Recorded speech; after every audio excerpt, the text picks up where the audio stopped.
What's up, guys? We're back with a full slate of MLB action here on Wednesday, May 7th. We're going to give out plays on every MLB game on the slate and both NBA playoff games. I'll give you my dog of the day and pick out my massive lock, my pick that regardless of price, I think has the highest chance of cashing today. Slam that like button and subscribe to the channel if you want to keep seeing these videos every single day, and let us know what you're thinking in the comments. I personally answer every comment every single day. Check the pinned comment throughout the day to see our favorite picks, and it pays to check back a couple of times per day to see if there are any changes with injury news coming out and starters being confirmed. Yesterday, looks like we're going to be in fairly good shape. Now, the Cubs did just mess up there in the bottom of the 10th inning, weren't able to get a run across the plate, so we'll see how that one ends. But the Phillies came through with the win right off the bat at minus 122, an 8-4 win. Wheeler continuing to round into form there, so that's a great look for Phillies fans. Now, unfortunately, we were on the Padres. They give up a 10-run 7th inning to end up getting blown out in that game, so that's a little bit annoying. We have the Cubs still live. We've got the Timberwolves minus 7, and with Steph Curry going down with that hamstring injury, you would think they'd be in good shape, but Anthony Edwards looks completely lost out there and can't throw it in the ocean. So we'll see how that game ends up. We hit both of our main picks. We hit our dog of the day and our massive lock of the day. Now the Cardinals plus 115.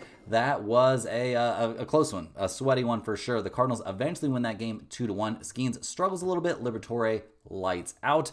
And we had the Royals at minus 225 as our massive lock of the day. Guys, that was a massive sweat, but eventually Bobby Witt Jr. ends up walking it off for us. So we will certainly take that win, but it's not supposed to be quite that stressful. So we'll hopefully have a less stressful but still winning pick coming out for this next one. But guys, let's go ahead here and hop into our first game of the slate. We've got the Houston Astros going on the road to take on the Milwaukee Brewers. The Astros come into this game fresh off of another loss. They've now lost 3 in a row, losing the first 2 games of the series. They lost game 2 4-3, so not exactly a terrible loss, but still at 17-18 on the year, not headed the direction they want to be. They're hitting the ball to Framber Valdez, who's been part of the problem this year, 1-4, a 4.39 ERA. His last time out, a bad start against the Chicago White Sox. 5 innings, 7 hits, 4 earned runs allowed.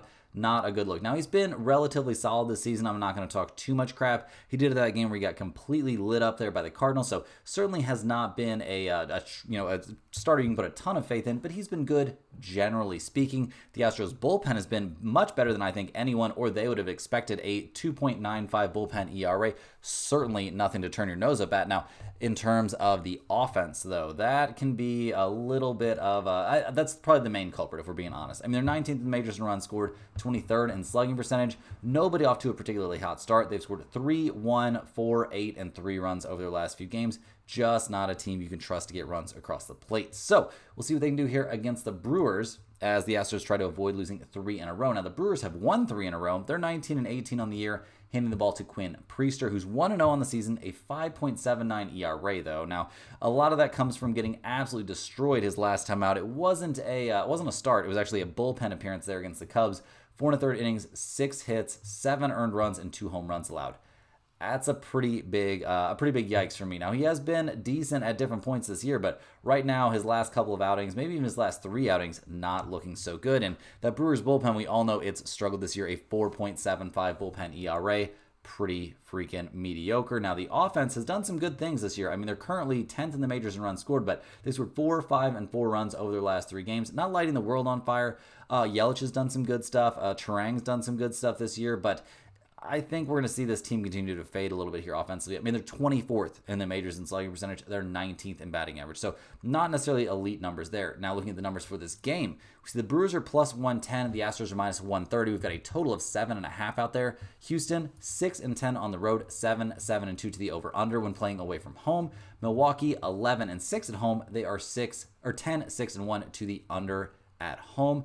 I'm not going to take under 7.5, even though both offenses don't really get me too jazzed up. Neither do either one of these starters, so I would maybe lean towards the over, if anything. And I also think you could talk me into the Brewers here at plus 110, but neither one of these plays is going in the pinned comment. I don't trust either team. Next on the dock, we've got the Pittsburgh Pirates going on the road to take on the St. Louis Cardinals. The Pirates have now lost 6 straight, so not a good look there. They're 12-25 on the year. It's looking pretty dark for the Pirates. They're hitting the ball to Mitch Keller, who's 1-3 on the season, a 4.38 ERA. He's fresh off of a pretty bad start there against the Padres. It's the Padres, so we would cut you some slack, generally speaking. I mean, 5 innings, 8 hits, 4 earned runs, 5 runs overall, and a 9-4 loss. I mean, it's the Padres. And his start before that, he was actually decent against the Dodgers, but you're not going to get tons of run support as a Pirates starting pitcher. And just in general, you're going to have to be very, very lights out to find much success. So we'll see if Keller can bounce back here a little bit. The last time he faced the Cardinals, he had an amazing start, 7 1/3 innings, 4 hits, no runs allowed, struck out 6, and walked 1. So we'll see if he can run it back here. We'll see if the Pirates bullpen can get itself straightened out. I mean, a 4.19 bullpen ERA, while not great, is actually a hair better than the Cardinals. Now, St. Louis, they come into the Pirates offense obviously has been terrible. Almost forgot to mention how bad it's been. Andrew McCutchen, 1,000 years old, leading the team with a 255 batting average. The Pirates are 27th in the majors in runs scored and 29th in the majors in slugging percentage. So we'll see what they can get done here against the Cardinals, who are 18-19 on the year, headed in a positive direction, winning their last 4 in a row. They're going to be hitting the ball to their ace, Sonny Gray, who's 3-1 on the year, a 4.12 ERA. Has he looked like an ace this season? Kind of feels like a no to me. Now, the last time he faced the Pirates, he was good. 5 innings, 3 hits, only a single earned run allowed, so that's a big positive. But his last time out, he got shelled by the Mets. Start before that, didn't have a good time against Milwaukee, so not exactly somebody that I'm super high on at the moment. Now, that Cardinals bullpen, like I was saying, just slightly worse there than the Pirates, so 2 pretty bad bullpens going at it. And the Cardinals offense, while they have been winning these games, they're not putting up a ton of runs. They've scored 2, 6, 5, 6, and 3 runs over their last few. 11th in the majors in runs scored and still second in team batting average, but these numbers are not going to last, guys. This team is not that good at the plate. And look at the numbers for this game. Kind of crazy. The Pirates are plus 145. The Cardinals are minus 170. We've got a total of 7.5. The Pirates are only 5-12 on the road. They're 10-6-1 to the under on the road. The Cardinals 13-6 at home, so a very good home team. 11-7-1 to the over at home. I don't think I can justify the under in this spot. The odds makers are clearly expecting Sonny Gray to have a very good outing, so I guess we could believe them and side here with the Cardinals, but I don't love either starter at the moment. I don't love either offense at the moment, so yeah, maybe you could talk me into pretty much anything on this game, but really nothing major is going in the pinned comment. If you're begging me for sides, I will take the under, and I will take the Cardinals at minus 170, but really, I just want to stay away. Interrupting the video real quick, guys, we got to shout out our sponsor, StumpTheSpread.com. Click the link in the description to go over there and see the top confidence picks from our entire team of experienced cappers. Right now, our premium members are getting daily MLB, NBA, NHL, and UFC picks. Major League Baseball's been on a crazy run here to start the year, so I hope some of you at least have been on board with that. And at StumpTheSpread.com, you'll be able to see exclusive free picks only posted there, our free-to-use bet size calculator, and our premium top confidence picks, which might and not and usually will not always match what you see here in the video, as I am not the MLB capper for Stump the Spread. You need to get over to Stump the Spread regardless if you're looking to sign up for a premium account or not. Sign up for a free account. All they need is your name and email address. You can get on our email newsletter. You get free picks every day straight to your inbox. You'll also see, all kinds of niche bets included on that. You can see NASCAR from time to time. You can see golf. You can see all kinds of stuff. Our guys are watching every major sport out there. Anywhere they can find some value, they are going to bring it to you in that email newsletter. And also, guys, you can keep track of our results. There's a lot of positive stuff on that, on that newsletter. There's also same game. There's also parlays on there pretty often. Not every single one, but every once in a while, our guys will throw together, a fun parlay for anybody that wants to follow along. So definitely get over there, sign up for that, and check out the premium picks if you're interested. Also, if you're a huge fan of what we're doing here every single day, you can sign up for a channel membership by clicking the little join button right below the video. Channel members are eligible for our members-only giveaways. We'll be giving away a Stump the Spread hoodie here on May 20th, or a t-shirt, whatever you want. Theoretically, if we can get to 70 members here by the 20th, we'll be giving 2 items of merchandise away absolutely for free, shipped straight to your house if you're a channel member and you win one of our giveaways. We do a random wheel spin. You guys have been here. You've seen what that looked like in months past. So definitely, if you're interested in signing up for a membership, click that little join button. Get it done. You also get early access to every single video, and you also get your name up on screen, just like you've been seeing here for a bit. But now, guys, let's go ahead and jump back into the games, see if we can find some real value after the first couple were kind of duds. The next game we're going to look at is the San Francisco Giants going on the road to take on the Chicago Cubs. Now, the Cubs are in trouble. They're currently down 7-5 with the bases loaded now, so they really, really blew it there in the bottom of the 10th. Had a chance to win this game. Now it looks like they're going to get absolutely rocked. The Giants looking like they're going to be coming into this game fresh off a win. San Francisco 22-14 on the year, so they've been having a pretty good time. They're hitting the ball to Robbie Ray, who's 4-0 this season, a 3.05 ERA. Now, his last start, he dominated the Colorado Rockies. It's the Rockies, so I'm not going to freak out, but we've seen some pretty good starts from him. A good start against the Yankees, only 4 innings though, so maybe not a starter that I'm terrified of, but definitely a solid arm out there on the mound in this game there for the Giants. So I'm sure they're feeling good. I'm sure they're feeling great about their bullpen. It's been the second best bullpen in the majors so far this year, and their offense, while it hasn't been incredible, turning things on here late in the game. They're up to 8 runs scored, and they had a pretty good series there against Colorado. Young-Hoo Lee putting up some solid numbers. Wilmer Flores has been good this year in the early goings. They're 12th in the majors in runs scored, but 24th in batting average and 21st in on-base percentage. Makes me think those runs scored numbers are going to be on their way down at least at some point. Now, the Cubs come into this game, guys, 22-14 on the season. They're going to be handing the ball to Ben Brown, who comes into this game 3-2 on the year, a 4.88 ERA. And yeah, this young 25-year-old hasn't been amazing all the time this year, but he's had some very, very bright moments. Like his last time out, dominated the Milwaukee Brewers, 6 innings, 4 hits, no runs allowed, struck out 4 and walked 0. He did get shelled by the Phillies back on the 26th, but his start for that, very solid against Arizona. Start for that, great against the Dodgers. So he's done some good stuff this year, and this could be a little bit of a bounce back spot for the Cubs, who probably aren't going to have, neither team's going to have that fresh of a bullpen for this game. So they're going to need Ben Brown to go deep into this game, and I would say it's certainly a possibility, but definitely not a lock. So we'll see what he does, see what that Cubs bullpen can do. It's been pretty horrendous this year, a 4.37 bullpen ERA. Not looking good. Obviously not having a good time in their current game either. The offense has bailed the Cubs out of a lot of problems this season, though. Ian Happ doing his thing out there. Kyle Tucker with 9 home runs. Suzuki's had some huge, huge games. The Cubs are first in the majors in runs scored. They are first in the majors in batting average as well. Like, this is a dangerous, dangerous offensive team. So looking at the numbers here, the Giants are plus 115. The Cubs are minus 135. We've got a total of 7 out there. San Francisco 10-9 on the road. 14-4-1 to the over on the road. The Cubs 10-5 at home. 10-4-1 to the over at home. Guys, I'm just going to go ahead and take over 7 in this game, and I consider it a bit of a gift. Both bullpens are going to be pretty run through at this point, and while both starters have been excellent, 7 runs is not that many at Wrigley Field. I think we see them get to 8 runs in this game or more pretty comfortably.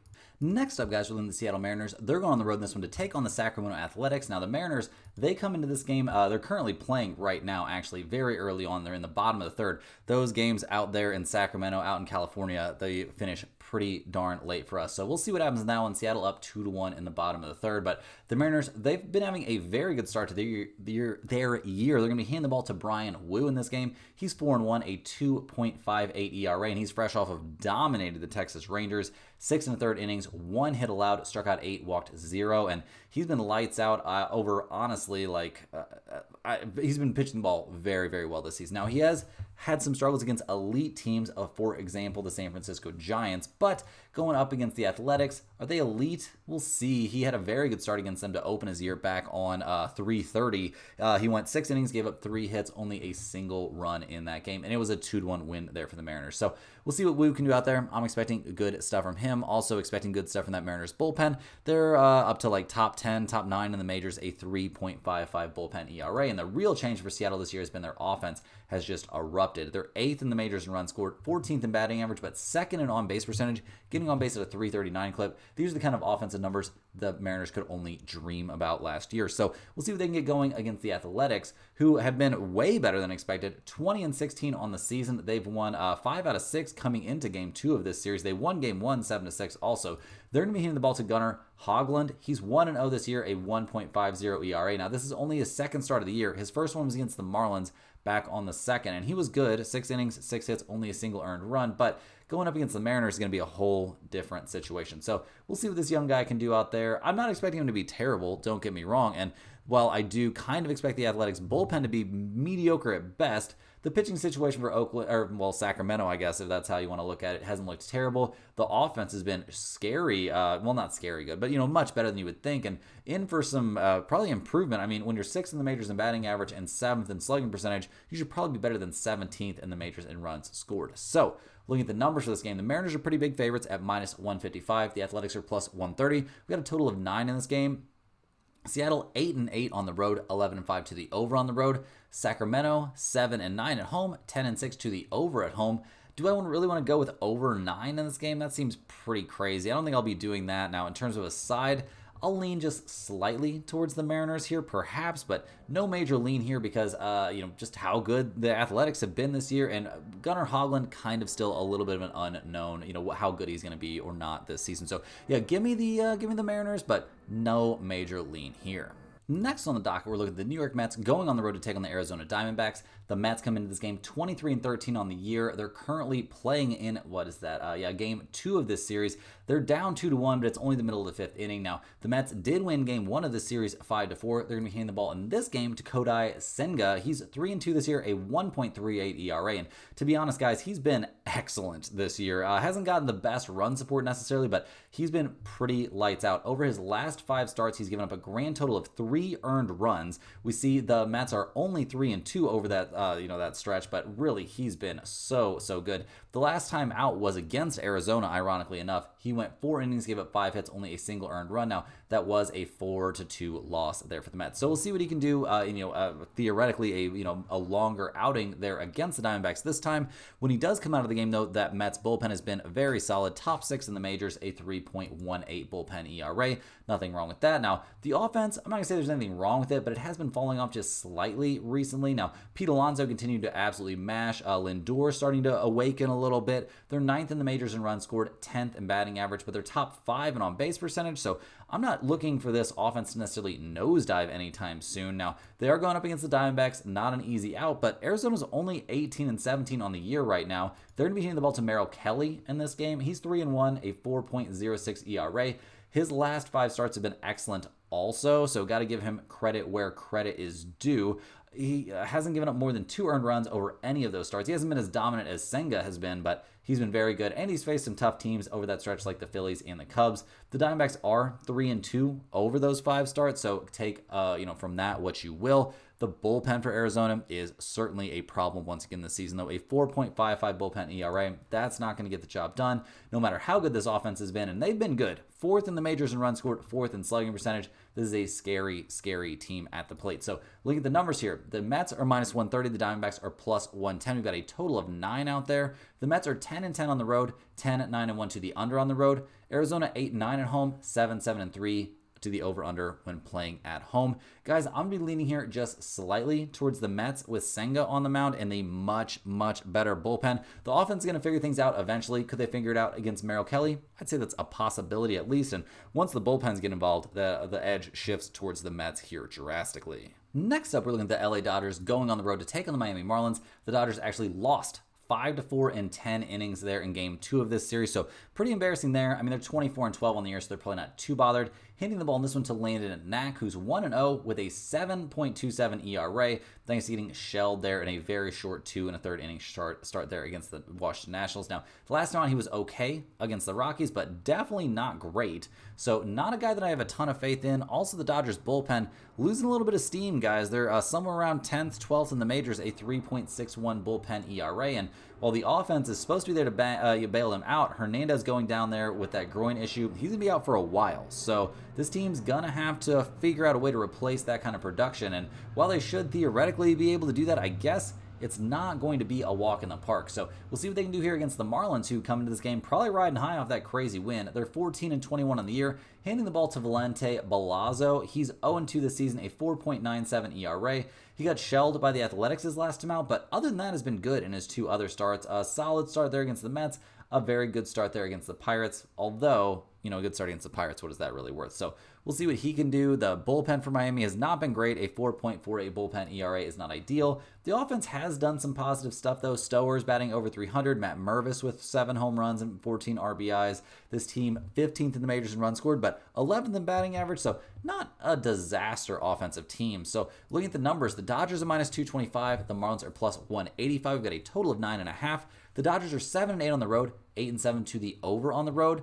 Miami, 9-11 at home, 12-8 to the over at home. I'm probably not taking over 9.5, but you could maybe talk me into it just because I don't love either one of these starters a lot. But in terms of a side, I'm not taking the Dodgers here, guys. Give me the Miami Marlins at +185. Now, I don't know if this is a pinned comment play. I don't know if this is a dog of the day play. I don't think I'm that much in love with Belozo, but I mean, this Landon Knack guy has not been very good for just in general this season. So we'll see, but I'm not really expecting miracles out of him. So give me the Marlins here as a slight lean. In our first actual night game of the slate, we're looking at the Texas Rangers going on the road to take on the Boston Red Sox. The Rangers come into this game 500 on the year, 18-18. They just won game one of this series 6-1. That's got to feel nice. 6 runs there for the Rangers probably feels like a lot. They're going to be hitting the ball in this one to Tyler Mayhill. He's 3-1, a 1.19 ERA. He's been very good this year, just dominated the Athletics. Not the easiest team to face there. They can put up some runs, but he gave up only 1 earned run over 6 innings, gave up 5 hits, struck out 6 and walked 1.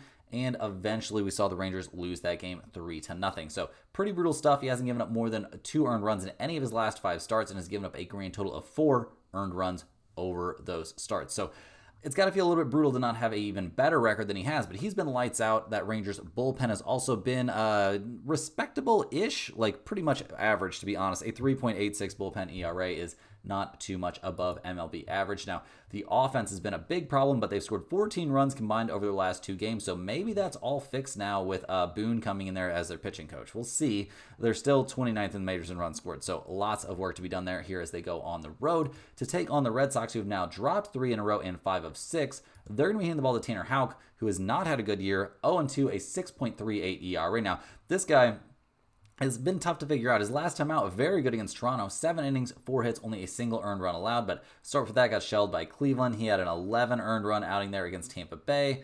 It's not been easy sailing necessarily for Tanner Houck this season. So we'll see what he can do here against the new look offensive juggernaut Rangers. The bullpen for Boston, though, has been a big part of their struggles, guys. Where are they? Yeah, they're sitting below average for sure. A 4.04 bullpen ERA is not ideal.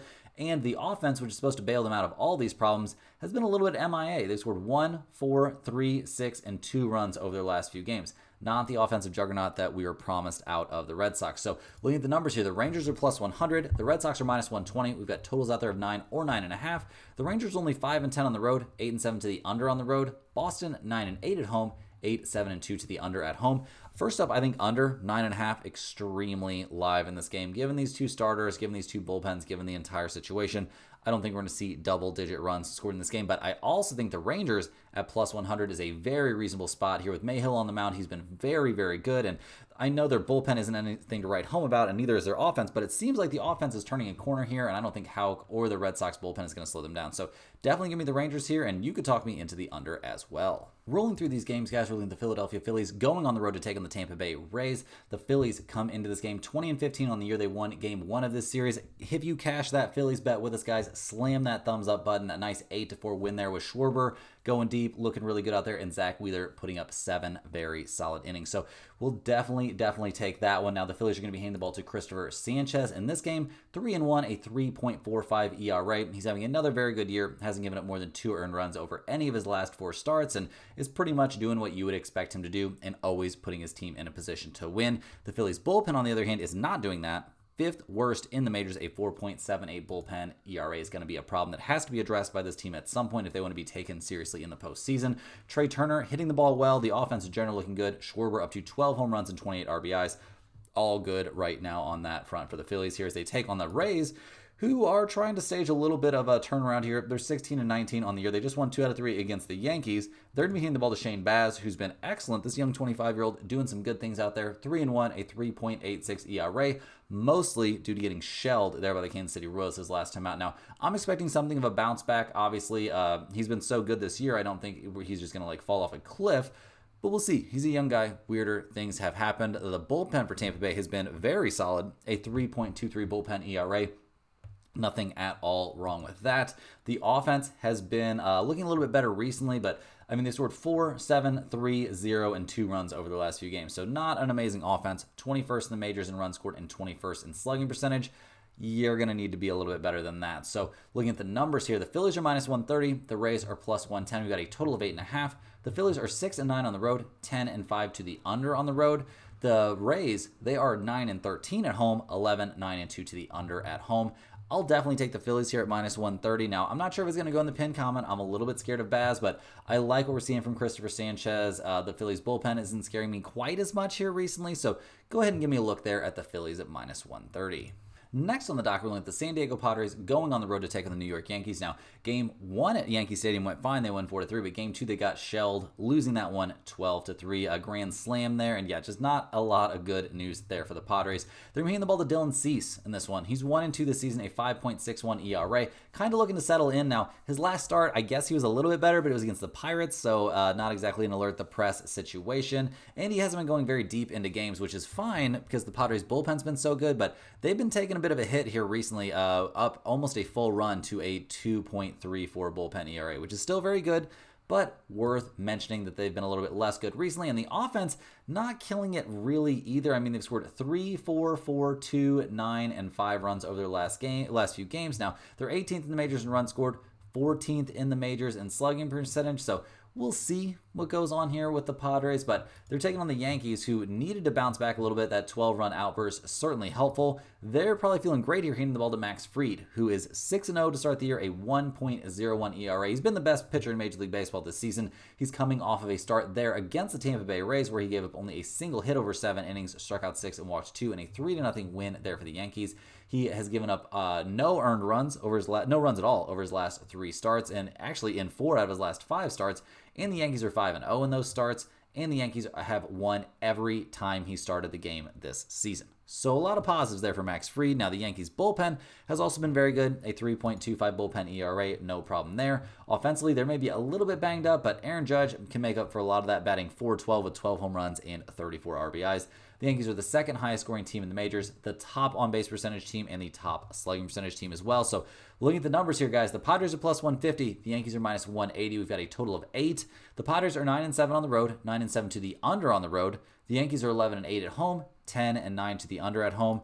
Guys, the Yankees at minus 180 has a great chance to end up being our lock of the day. I'm not going to be fading Max Fried anytime soon here. Dylan Cease has not been great this season, and going up against the Yankees going to be quite the test for him. So definitely give me the Yankees here at minus 180.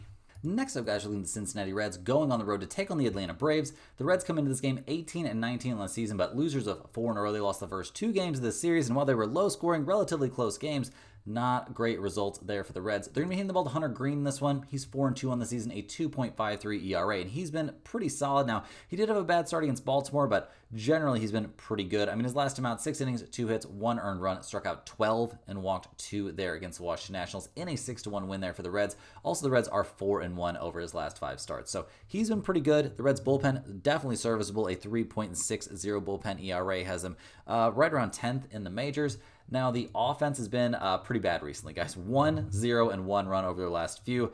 Definitely in a bit of a free fall. They're down to 7th in the majors in runs scored, despite having that 24-point game against the Orioles. They're an average batting average team. They're an average slugging percentage team, so not expecting this to be a top-tier offense. That seems a little bit silly. So we'll see what they can do here against the Braves, who are 17-18 on the year. They've won 3 in a row. They're hitting the ball to Grant Holmes, who's 2-2 this season, a 4.24 ERA. Now, his last start was very good against the Dodgers. 6 innings, 4 hits, 2 earned runs allowed, but unfortunately that did not result in a Braves win. The Braves are 3-2 over his last 5 starts, and he's had some good outings mixed in there. Not a great time against Arizona, but a very good time against the Phillies, so give the dude some credit. Now, that Braves bullpen, not as good as last year, a 3.85 bullpen ERA, definitely playable. The offense is also problematic. I mean, Austin Riley's doing his thing out there, but 17th in the majors in runs scored and 17th in batting average. Kind of seems like where this team's going to sit. I mean, they've scored 2, 4, and 4 runs over their last few games. So looking at the numbers for this one, the Reds are minus 115. The Braves are minus 105. We've got a total of 8. Cincinnati, 9-8 on the road, 9-8 to the under on the road. Atlanta, 10-5 at home, 8-6-1 to the under at home. I like Hunter Green a good amount more than I like Grant Holmes here. I also like the Reds bullpen better. Now, their offense, that's kind of a pretty big yikes, but I think the Reds are due to win a game here, and I think they get the job done in this one. So go ahead and give me Cincinnati at minus 115, and I would say with Hunter Green on the mound, it's a pretty sizable lean. Next up, guys, we're looking at the Chicago White Sox going on the road to take on the Kansas City Royals. The White Sox and Royals game was, the Royals were our lock of the day yesterday. And guys, slam that like button if you enjoyed being terrified that entire freaking game that the Royals were going to blow it. They eventually do win. We'll take it, the 4-3 win. So we'll take that one, but my God, was that a sweat. The White Sox, 10-26 on the year, losers of 3 out of their last 4. Handing the ball in this game to Jonathan Cannon, who's 2-3 on the season, a 4.26 ERA. Now, his last start was kind of serviceable against the Astros. I mean, 6 innings, 9 hits, not great there, but only 2 earned runs allowed, pitched his way out of trouble with those 5 strikeouts and no walks. We also see the White Sox have won his last 2 starts. So got to give this young guy with this elite level pitching name some credit here. He's only 24 years old. We'll see what he can do with the rest of his career. But right now, he's looking pretty good. The White Sox bullpen, obviously not looking so good. A 4.44 bullpen ERA, starting to plummet to where we expected them to be. And the offense, well, it's not as bad as last year, guys. 24th in runs scored, last in slugging percentage, and third to last in batting average. Kind of all makes sense. So we'll see what they do here in game 3 against the Royals, who are 21-16 on the year. They've actually won 7 out of their last 8 now. They're hitting the ball to Michael Wacha, who's been a bit all over the place this year. 1-4, a 3.52 ERA. Now, his last start against Baltimore, not great. Back on the second, 6 and 3rd innings, 7 hits, 3 earned runs. Against Houston, he shut them out over 6 innings, so that looks pretty good. Has he faced the White Sox yet this year? No, he has not faced the White Sox yet this year, so we'll see what Wacha can do. I always expect him to be pretty good, but there's a lot of variation mixed in there. The Royals' bullpen has also been elite this season, though. A 2.90 bullpen ERA, very good, 4th best in the majors. And the offense, it's been pretty bad. Let's not sugarcoat things, guys. It's been pretty bad, but they're starting to find their way. They're up to 25th in the majors in runs scored, 25th in on-base percentage. Things are starting to be pointed in the right direction for this team at the plate. So, looking at the numbers, we're not shocked to see the Royals as big favorites, but maybe they're too big here, guys. The White Sox at plus 185, the Royals at minus 220. We've got a total of 8.5. The White Sox are 3-14 on the road, 10-7 to the under on the road. The Royals are 12-5 at home, 11-6 to the under at home. So I think the actually best play in this game is to take under 8.5 because I don't trust the Royals to necessarily win this game. So if you wanted to go crazy and take the White Sox and Jonathan Cannon, you could. I could definitely be talked into that, but I think the under, probably the better play in this game, but not a pinned comment play.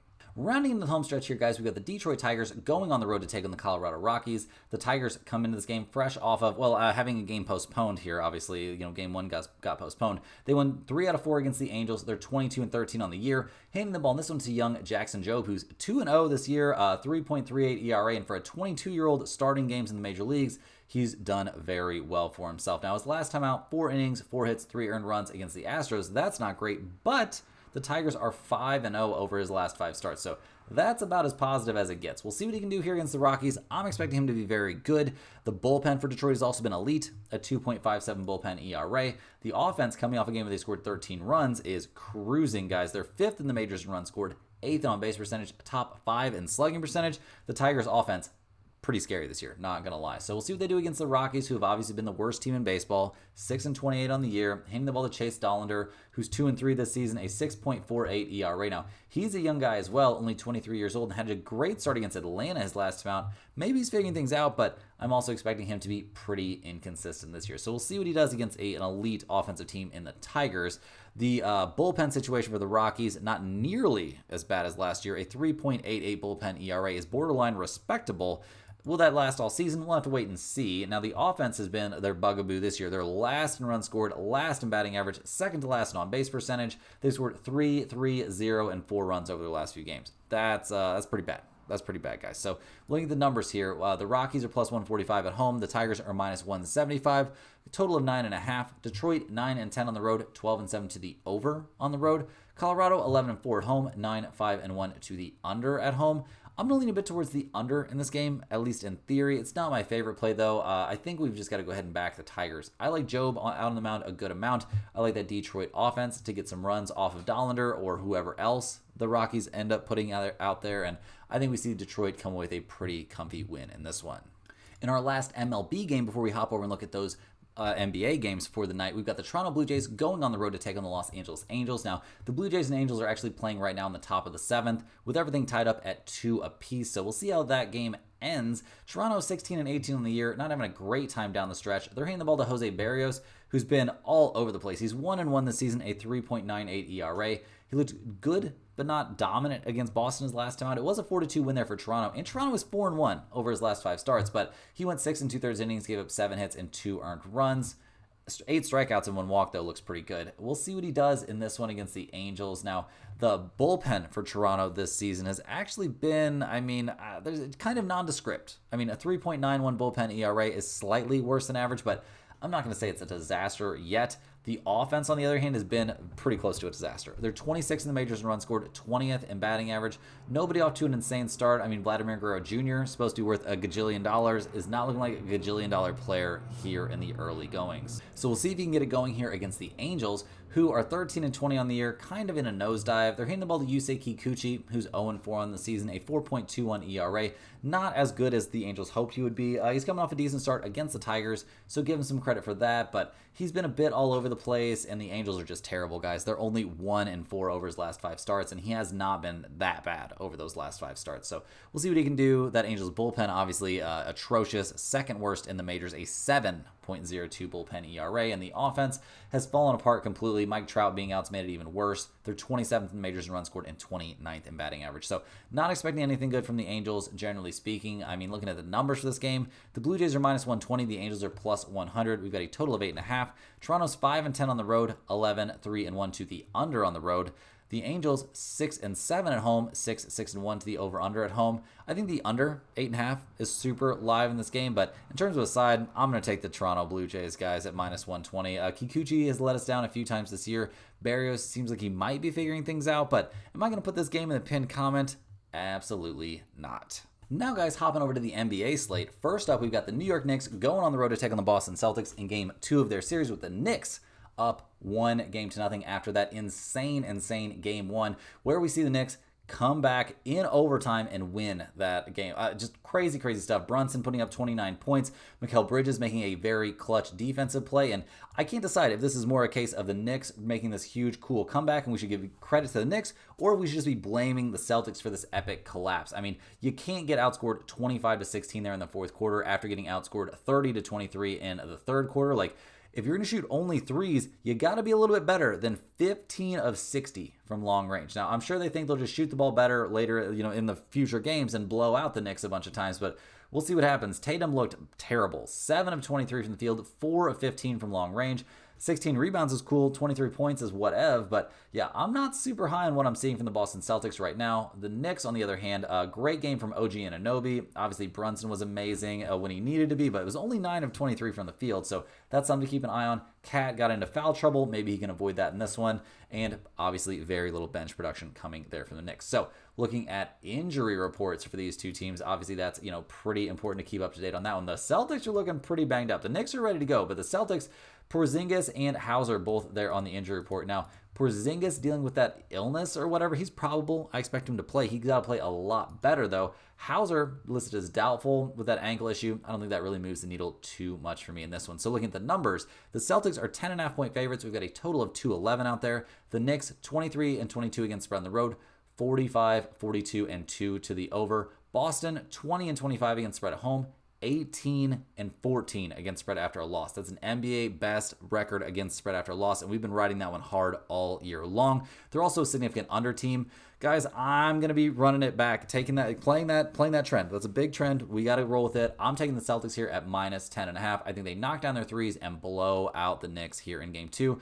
Maybe the Knicks won't be as locked in either. I think that's theoretically a possibility. So, yeah, go ahead and give me Boston here to get the blowout. In terms of the total, maybe a slight lean towards the over, but not really a spot that I care about too much. Now, in terms of some props for this game, I love Derek White over 14.5 points. Clearly going to be a huge part of the offense in this series. He put up 19 points in Game 1 with his shot not really falling, so I think it's a great play here to take him to get to at least 15 in this game. I also like Tatum over 9.5 rebounds. He had 16 boards in Game 1. I expect him to get less here in Game 2. The absence of Porzingis definitely helped, and while Porzingis will probably be back, I don't think he's going to be getting a ton of boards there, so definitely like Tatum's rebounding in this spot a good amount, and I like Karl-Anthony Towns' rebounding as well. Over 10.5 boards. He had 13 in Game 1 despite playing only 31 minutes due to that foul trouble. I expect him to easily get to 15 boards or something like that in that range if he plays his full increment of minutes. And Porzingis being either limited or not at 100% helps with that at least somewhat. Last but not least here, guys, we're looking at the Denver Nuggets going on the road to take on the Oklahoma City Thunder. Now, the Nuggets got the crazy Aaron Gordon buzzer beater basically win there in Game 1. I don't know, guys. This has been such a cool postseason. Denver outscoring OKC 35-30 in the third quarter and 36-29 in the fourth quarter to win by 2 on that last second shot. Very, very crazy stuff. Jokic looking unstoppable in that game for Denver. He put up 42 points, 22 rebounds, and 6 assists. Crazy.